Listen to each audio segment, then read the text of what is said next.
The catastrophe that would dismantle the vaunted Bolivarian shield began in the dead of night at the Captain Manuel Rios Airbase, Bamery, in Guárico state, the heart of Venezuela's strategic air defense. This base housed the crown jewels of the Venezuelan military, the Russian-made S-300VM Ante 2500 long-range surface-to-air missile systems. For years, Caracas had boasted that these systems created an impenetrable no-fly zone, capable of tracking 100 targets simultaneously. The operators, trained in Moscow, sat in their air-conditioned command vehicles, their radar screens glowing with a reassuring green hum, showing empty skies. They were confident, arrogant even, believing the propaganda that American aircraft would be detected hundreds of miles away. But they were wrong. Cruising at 50,000 feet, utterly invisible to the S-300's radars due to next-generation broadband stealth technology, a flight of 3 B-21 Raiders, the U.S. Air Force's newest spectral assassins, had already penetrated deep into Venezuelan airspace. The B-21s didn't just evade detection, they ghosted right over the launch sites. At 02:03 a.m., the Raiders released a synchronized volley of GBU-53B Stormbreaker smart munitions. The silence of the Llanos was ripped apart not by a siren, but by the sudden violent disintegration of the 9S-32ME engagement radars. The operators inside the command post didn't even have time to scream, as a precision-guided munition punched through the roof of their vehicle, turning the high-tech interior into a superheated oven of molten circuitry and vaporized flesh. The eyes of Venezuela were gouged out before they even blinked. With the tracking radars liquidated, the massive S-300VM launch tubes, loaded with 9M82M hypersonic missiles, became sitting ducks, blind and helpless giants stranded on the tarmac. The B-21 Raider circled back, executing a cleanup run that was clinically brutal. Using heavier ordnance, specifically the Joint Air-to-Surface Standoff Missile, JASSM-XR, launched from standoff range, the U.S. bombers targeted the Transporter Erector Launchers, TELs. The impact was cataclysmic. When a JASSM warhead struck a fully loaded S-300 launcher, it didn't just explode, it triggered the volatile solid rocket fuel inside the Russian missiles. The resulting secondary explosions were visible from low Earth orbit. Massive pillars of white-hot chemical fire erupted into the night sky, reaching heights of over 1,000 feet. The intense heat was so extreme that the reinforced steel chassis of the launch vehicles didn't just bend, they liquefied. Molten metal pooled on the concrete aprons, flowing like lava. The shockwaves from these sympathetic detonations flattened the surrounding support barracks, burying the off-duty crews under tons of concrete rubble. The pride of the Venezuelan military, a system worth hundreds of millions of dollars, was reduced to a twisted, burning scrapyard in less than 10 minutes. The roar of the exploding solid fuel sounded like the earth itself was screaming, a terrifying testament to the total annihilation of the country's strategic umbrella. Simultaneously, at the Libertador Airbase in Palo Negro, the Venezuelan Air Force attempted a desperate scramble. The alarm had finally been raised, and pilots were sprinting toward their Sukhoi Su-30 Mk2 flankers, the agile, heavy fighters that were supposed to challenge U.S. air superiority. But the B-21 Raiders had anticipated this. Utilizing their advanced battle management capabilities, the bombers had already deployed a swarm of autonomous loitering munitions over the airfield hours prior. As the Sukhoi engines roared to life, turning their turbines into massive heat signatures, the trap was sprung. The munitions dove vertically, slamming into the dorsal spines of the fighters taxiing on the runway. The destruction was absolute. The S-30s, laden with full fuel tanks and air-to-air missiles for the intercept mission, detonated with the force of tactical bombs. Aluminum skin peeled away like paper in a hurricane. Cockpit canopy shattered, incinerating the elite pilots strapped inside before they could even release the parking brakes. The chain reaction engulfed the hangars where the F-16 Block 15s were stored.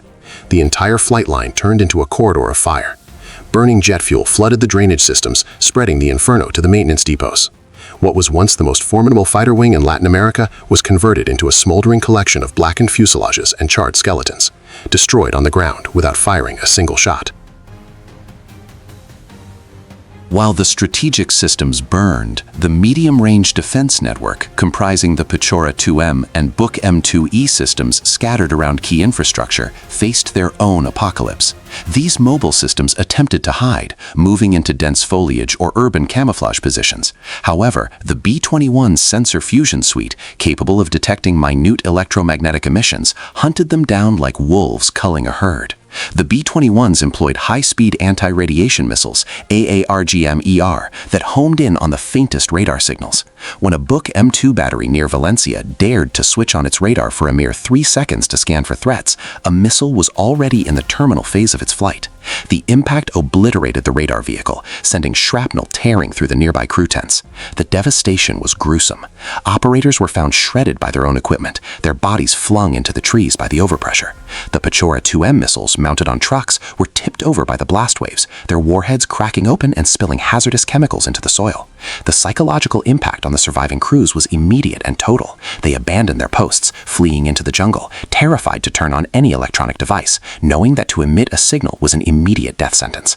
The mid-tier defense layer didn't just fail, it ceased to exist as a cohesive military entity. The most surgical and strategically devastating strike occurred in Caracas itself, targeting the headquarters of the Aerospace Defense Command, CODAI.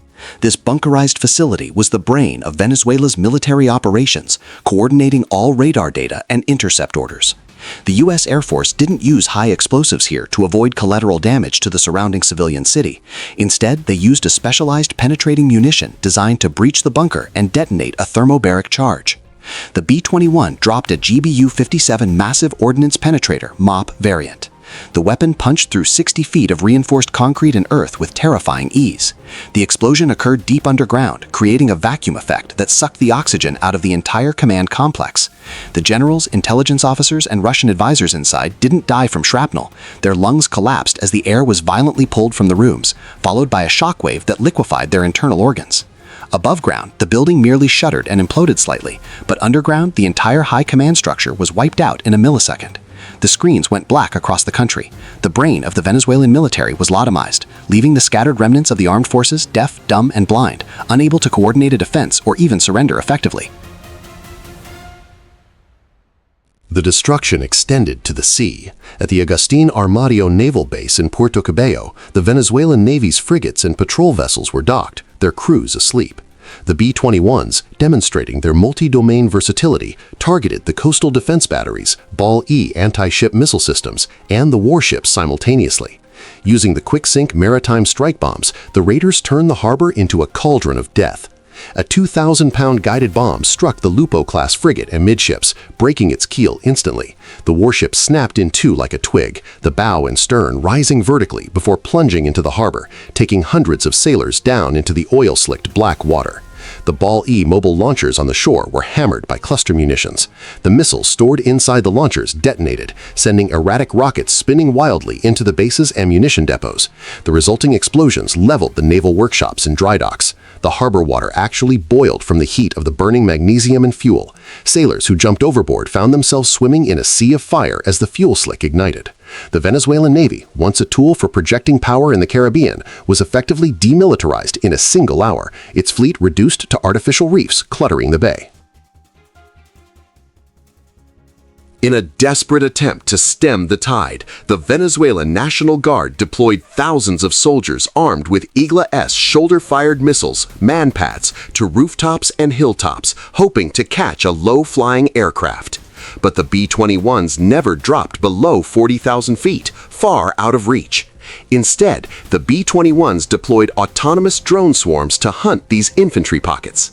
The drones used thermal imaging to spot the heat signatures of the troops and the cooling units of the missile launchers. What followed was a massacre of the infantry. Small precision micro-munitions rained down on the man-pads teams. On the rooftops of Maracay, soldiers were cut down by air-bursting shrapnel that rendered their cover useless. The panic was contagious. Seeing their comrades blown apart by an enemy they couldn't see or hear, the remaining troops threw down their expensive Russian missile tubes and fled. The discipline of the FANB, Bolivarian National Armed Forces, evaporated. The streets were littered with abandoned Igla-S launchers and the bodies of young soldiers who had been sent on a suicide mission against a bomber that existed for them only as a myth. By sunrise, the scale of the human and material destruction was staggering. The initial casualty assessments were catastrophic. Over 3,500 highly trained military personnel, radar technicians, pilots, naval engineers, and special forces were confirmed dead. These were not conscripts, they were the technical backbone of the Venezuelan state, individuals who required years of training and millions of dollars to replace. The hospitals in Caracas and Maracay were overwhelmed not with civilians, but with soldiers suffering from horrific burns, internal blast injuries, and trauma. The air bases were morgues. The hangars at Libertador Airbase were filled with the charred remains of ground crews who had been refueling the jets when the bombs hit. The psychological toll was even heavier. The survivors were catatonic, traumatized by the godlike power of an enemy that struck with total impunity. There was no resistance, no glory, only sudden, violent death raining from a clear night sky. The Venezuelan military machine didn't just break, it shattered into 1,000 irreparable pieces, leaving the nation defenseless and its military caste decimated. The morning after the strike, the Pentagon held a press conference that froze the blood of adversaries worldwide. The Secretary of Defense confirmed the combat debut of the B-21 Raider, releasing declassified sensor footage showing the obliteration of the S-300 systems. The message was unmistakable. Denial of access is a myth. In Moscow, the Kremlin was in a state of shock. Their premier air defense systems, the Ante-2500 and Buk M2, had failed to detect, let alone engage, the American bombers.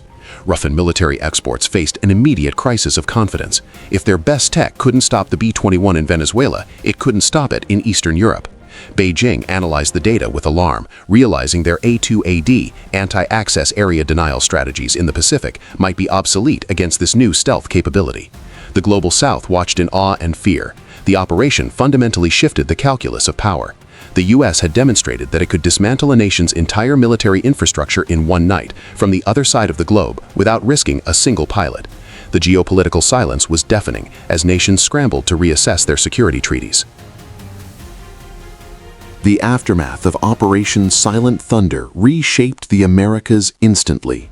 The Venezuelan regime, stripped of its military teeth and humiliated, faced immediate internal collapse as factions turned on each other, blaming the leadership for the disaster. Neighboring Guyana breathed a sigh of relief as the threat of invasion over the Essequibo region vanished, along with the Venezuelan Sukhois. The United States effectively reasserted the Monroe Doctrine with a terrifying exclamation point.